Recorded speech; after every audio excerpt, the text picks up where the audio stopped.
Oy, mga ka-farming, mga minamahal kong followers, viewers, anumang palig ng mundo kayo naroon, kayo po ay binabati ko ng isang mapagpalang araw. Nawa po ay tayong lahat ay maging maayos ang ating buhay at maging maayos po ang lahat. Ay mga kasama, ngayon nga po yung araw na ito, ako'y nagpapakayong aming baboy, ang aming inahin. Yan, ito po yung inahin ito po ay landrace. So medyo swerte po sa amin ang landrace. At lagi po simula po ng landrace ang aming naging inahing baboy. Medyo lamang po ang tubaw. Ay, ito pala pong aming inahin ito. Umanak noong February 3, 2025. Labing tatlo po naging anak. Yan, ay kagaganda po. Hindi po, kagaganda po ng mga bake. Oh, lalambor. Sabi nga lalambor oh. Kumakain na po sila. Ayun po, kung tutusin po ito, dapat ito ay pangkulong na. Kung halimbawa po ay sa mga farm na malalaki. Pero kami po mga backyard racer, hindi pa po kami nagkukulong ng saktong isang buwan. Hinihigitan po namin para maging malusog, gumanda. At yun po ang aming ginagawaan. Ito po, kompleto sa turok, binabukasan po, tinurukan. Tapos ang inahiman po, tinurukan din.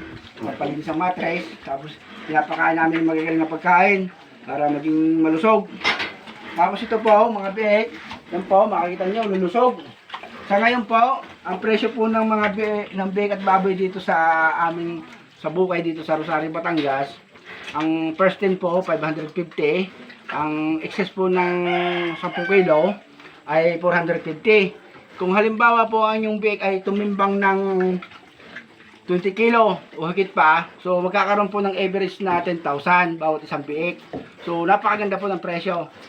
At kami po ay sa timbang lagi, hindi po uso dito yung agaw inahin na tinatawag. At napakaganda pag po yung ganito pong ang mga big egg inundation mo bago gawin yung partner, yun po ay napakaganda.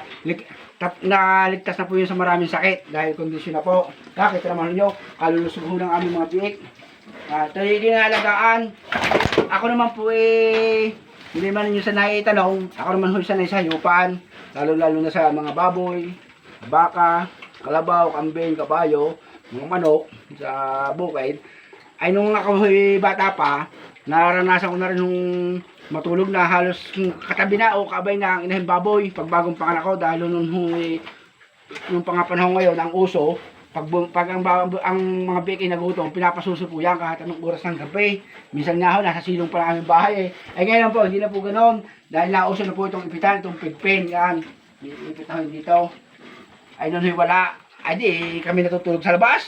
Ayan, ganun po kami mag-alaga ng hayop.